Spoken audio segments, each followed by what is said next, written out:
Dunia hii ni sehemu ya kutenda matendo ambayo ni mazuri, na uwezo ukatenda matendo ambayo ni mazuri yakawa hayana line ambao umewekewa na sheria ya kuweza kumwabudu Mwenyezi Mungu mmoja peke yake.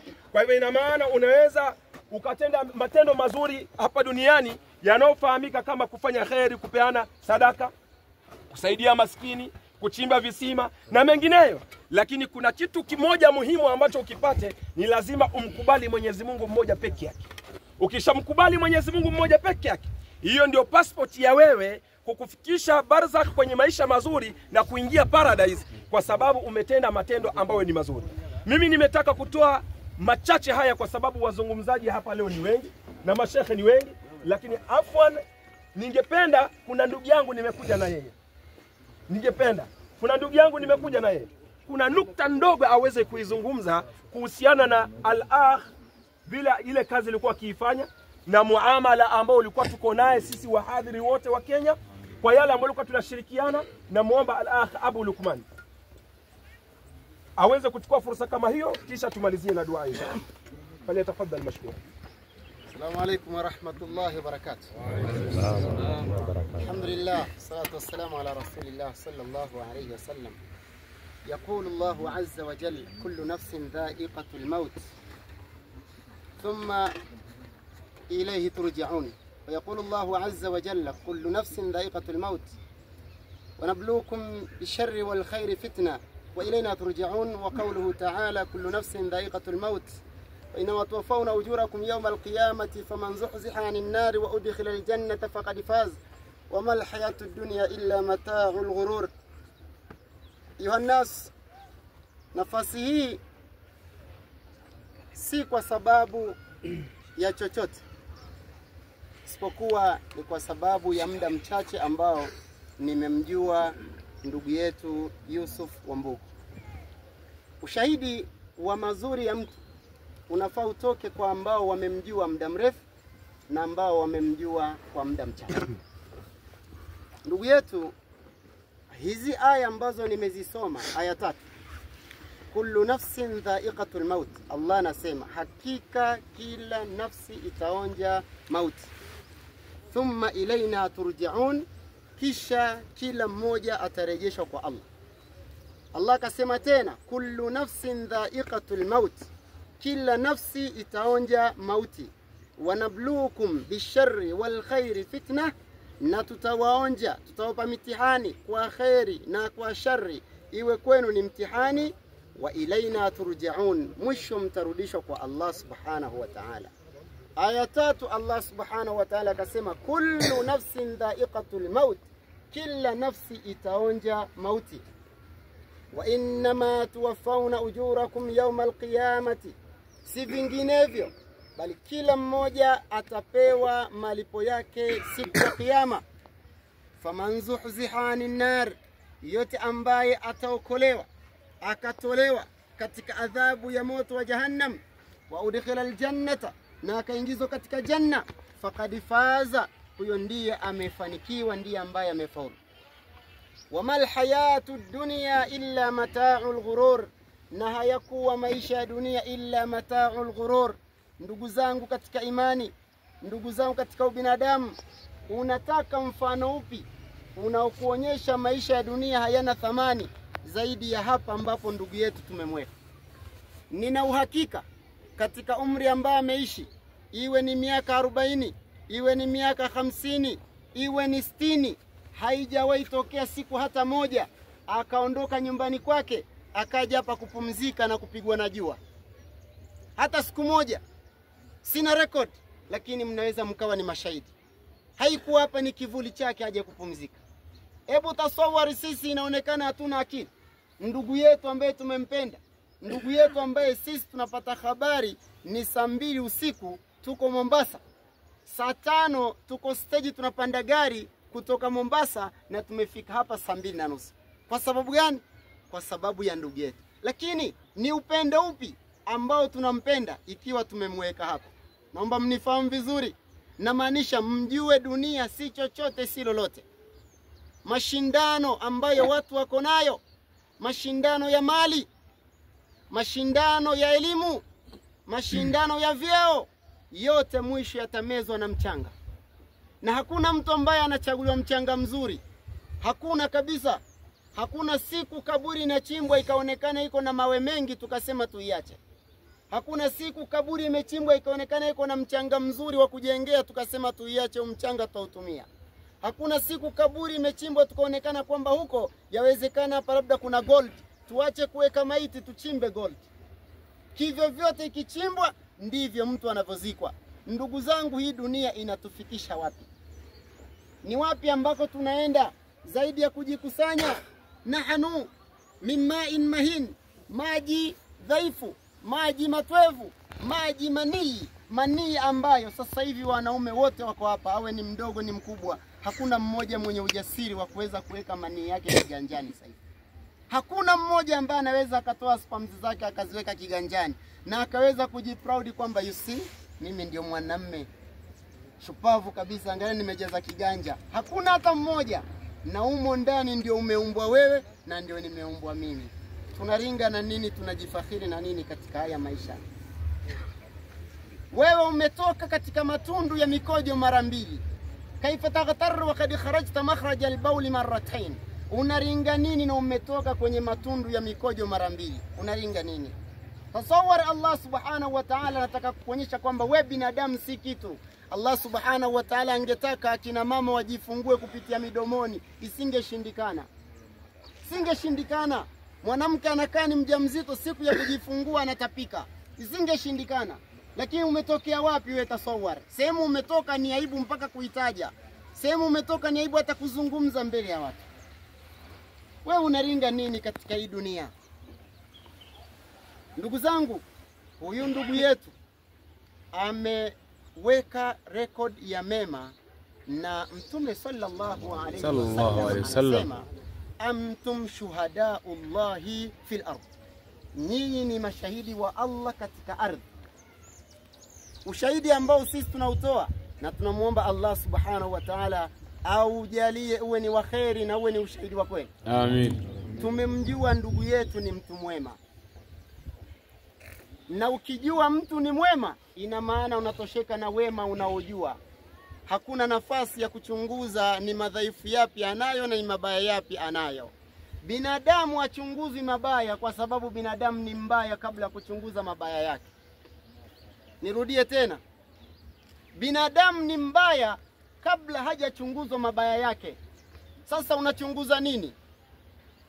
Binadamu utafutwa mazuri yake ndio yawekwe kwenye vitabu vya kumbukumbu. Na kama wewe mwanadamu una ujasiri wa kuandika kitabu cha ndugu yetu Yusuf Wambugu, shika kalamu na kitabu, anza kuandika mema ambayo ameyafanya. Ndugu yetu, kama nyinyi hamtaki kuwa ni mashahidi kwa mema yake, basi hizi simu zitatoa ushahidi siku ya kiyama. Kama hamtaki kuwa ni mashahidi katika mema ambayo ameyatenda nyinyi ndugu zetu Waislamu, basi huenda ndugu ambao si Waislamu watakuwa ni mashahidi kwa mema ambayo ameyatenda. Kwa hiyo ndugu yetu tumtaje kwa kheri na tumuombee kheri, na tujue kwamba sisi hapo, naona kuna makaburi karibu kama 5 hivi ndio yanaongezeka hivi. Ndivyo yanavyoongezeka, na vitakavyoongezeka mwisho yatapotea, watazikwa wengine. Na huenda wakati hii ardhi inachaguliwa kuwa ni makaburi, huenda imekuwa ni makaburi ya kizazi cha Nuh au kizazi cha Yusuf au kizazi cha Musa, na hakuna mtu ambaye anajua. Hapa ambapo mnaona ni makaburi ya ndugu yetu sasa hivi, huenda kuna vizazi, generation zimepita huko, huenda wamezikwa hapa na hakuna mtu mwenye hiyo record. Kwa kila mmoja arudi kwa nafsi yake, ajichunguze, ajitafute ni kipi ambacho ametanguliza kwa Allah subhanahu wa ta'ala, na yeye siku yake ikifika aweze kutajwa. Mimi Abu Luqman nimetoka Mombasa, hivi nasafiri nikirudi Mombasa, huenda na nyinyi mkasikia kesho na mimi nimekufa.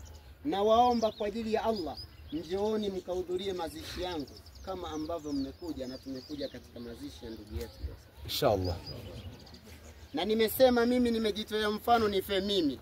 Najua kuna watu hapa nikiatoa mifano ya kufa wanaogopa kufa, lakini ni wazuri kuchimba makaburi.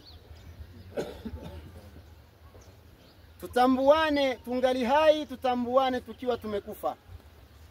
Ndugu yangu Yusuf Wambugu wakati akiwa ni mgonjwa, tulikuwa na group. Mimi katika group kuna watu walikuwa wakitoa michango hata kama ni kidogo, Allah wabariki. Namba ambayo ilikuwa ikitumika ni yangu. Naomba niyaseme haya kwa sababu ya amana. In case kama kuna mtu ametuma pesa kwenye hiyo group na hiyo pesa haikuonekana ikirudi kwa ndugu yetu, naomba nitafute. Naomba nitafute, kama siwezi kumrudishia ni muombe msamaha.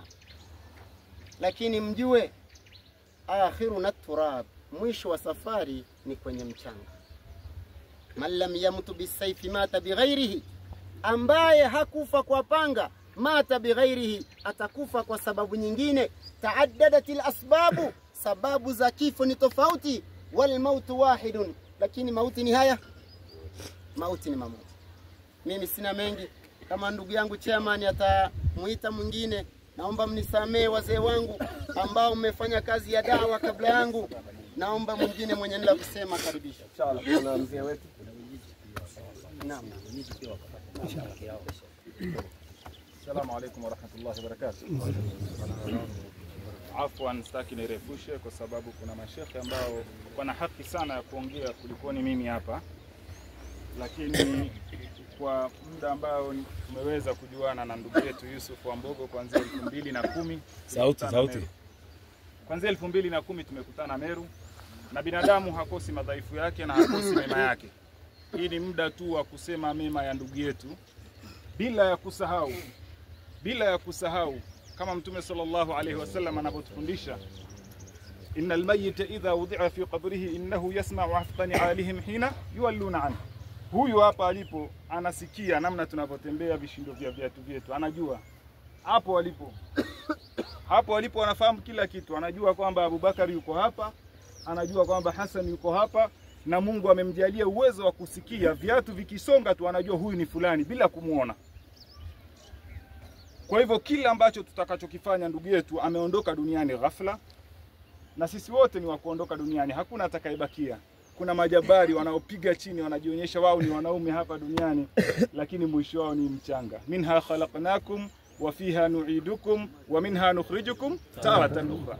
Allah anasema tumekutoa katika mchanga, tutakurudishieni katika mchanga, na siku ya kiyama tutakutoeni katika hii mchanga. Kwa hivyo ukijiona mtu anajipiga kifua na jabari na jeuri na kila kitu, mwambie tu ndugu yangu, wewe ni mchanga, kesho utarudi kwako. Hii ndio ukweli ambao uko wazi. Na jambo la pili ambalo limenifanya sana kuzungumza hapa, ni muhimu sana tuambizane, kwa sababu kuna familia hapa, pamoja na kuwa sisi wahadhiri tuko hapa, kuna familia hapa. Inatakiwa tujue kuna watu ambao sio kila mmoja katika sisi ambao ndugu yetu ameondoka hana mambo naye. Kuna mtu ambaye pengine kulikuwa anamdai kitu na nini, aje atueleze ili tuweze kujua deni hiyo tunaisuluhisha vipi. Tuko pamoja inshallah. Usiondoke akiwa ilikuwa ni vizuri tuizungumze kabla tumtie katika mchanga, lakini ni vizuri pia hata baada hiyo tuweze kutafutana. Kuna mashekhi hapa tutawatafuta, tutawaambia bwana, huyu tulikuwa tunadaiana nimemsamehe au mimi nataka nilipwe. Ni haki yako, tutafanya juu chini tuweze kukurudishia haki yako. Tuko pamoja inshallah. Uwe Mkristo uwe Muislamu, usiache dukuduku yote katika kifua yako. Ndio mwisho wake huyu tunataka tumuombee kheri, Mwenyezi Mungu ajalie kabri yake iwe ni rawdatun min riyadil janna. Amin. Na sisi wote ambao tunaelekea hapo, Mungu atujalie tutamke kalima ya tauhid katika mauti yetu. Amin. Na tukiingia hapa, Mwenyezi Mungu ajalie Waislamu kwa upendo pamoja na wasiokuwa Waislamu waje watuzike hapa. Amin. Na Mwenyezi Mungu ajalie kama kuna jambo lolote ambalo ni baya liko katika kifua yangu na yako, kwa ajili ya Allah tumsamee ndugu yetu. Amin. Na yeye vile vile kama amesahau kutuomba msamaha, tunamsamee kwa ajili ya Allah, kwa sababu na sisi kesho tunaondoka. Amin. Nimemaliza. Assalamu alaykum wa rahmatullahi wa barakatuh. Assalamu alaykum wa rahmatullahi wa barakatuh. Kwanza nashukuru Allah subhanahu wa ta'ala. La pili, hatutachukua muda kwa sababu wengine pia wametoka mbali. Kwanza hapa Sheikh amezungumza, Sheikh Luqman amezungumza, Muhammad amezungumza. Hapa sisi ni Waislamu, lakini kunao ambao si Waislamu hapa, ambao ni familia yake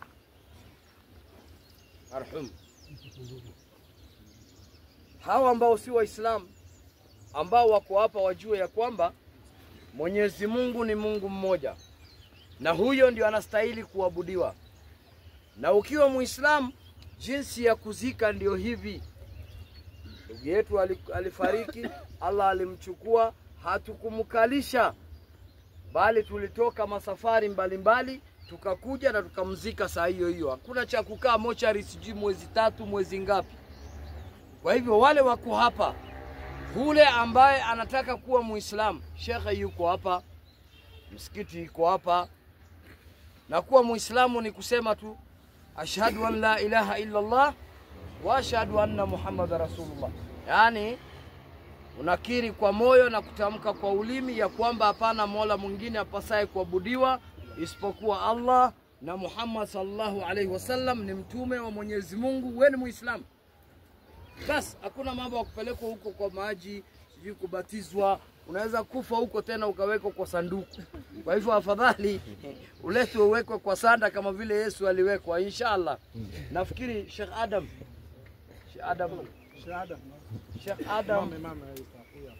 yeye atatumalizia, atuongelesha kidogo na dua, basi tutawanyike biidhnillahil karim. Nafikiri hatutazungumza mengi kwa sababu tayari yamezungumzwa mengi na tumetekeleza jukumu ambalo kwamba linalopaswa kwetu sisi ambao tuko hai kumtendea mwenzetu. Kuna jambo ambalo naona tulieleze tu hapa. Huyu mwenzetu amefariki, amekuwa mgonjwa, ameugua na ameacha familia, yuko na watoto ambao sasa hao ni mayatima. Watoto kama hawa sisi ambao tuko hai ndio tutakiwa tuwe wenye kuangalia na kuwajulia hali zao, wanakula nini na wanasoma vipi. Vitu kama hizi ni vyema tukawa ni wenye kuondoka na wazo kama hili. Hasatan timu ambao kwamba walikuwa wanafanya nao shughuli ya dawa, hili ni jambo muhimu sana. Inshallah mkenda watu waweze kukashura waone vile watasaidia familia kama hii. Isiwe tu tunamleta mwenzetu na kisha tunakuwa ni mwenye kumsahau na kusahau na familia zake. Inakuwa si jambo zuri. Mwisho ni kumwombea Mwenyezi Mungu Subhanahu wa Ta'ala mwenzetu kwa kazi aliyofanya ya da'wa, kwa sababu hakuna kazi muhimu juu ya ardhi hii kama kazi ya da'wa. Ndio kazi tukufu juu ya ardhi. Amefanya mengi hasatan kuita watu katika Uislamu. Na hili jambo la kuita watu katika Uislamu ni jambo kubwa sana. Ni jambo likubwa sana kama alivyoeleza Mwenyezi Mungu Subhanahu wa Ta'ala. Tumwombea Mwenyezi Mungu Subhanahu wa Ta'ala ajalie yote aliyoyafanya yawe katika mizani ya amali zake ambazo kwamba ni za kheri. Na sote tuko hai tuweze kumwomba Mwenyezi Mungu Subhanahu wa Ta'ala atuthibitishe katika njia yake na kutekeleza yale anayoyataka na kujiepusha na makatazo yake. Amen. Nafikiri hatuna la ziada. Kama ilivyokuwa kaida Bwana Mtume sallam baada ya kuzika nasema istaghfiru li akhikum wasalu lahu tathbit fa innahu al'ana yus'al. Muombeeni kila mmoja, muombe dua na tuweze kuondoka inshallah.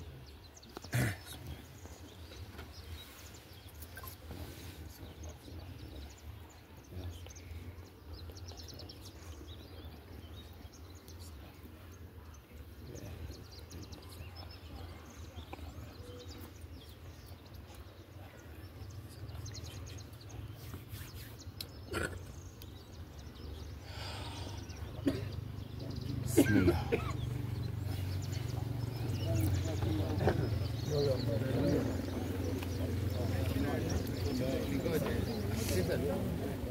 Koti yangu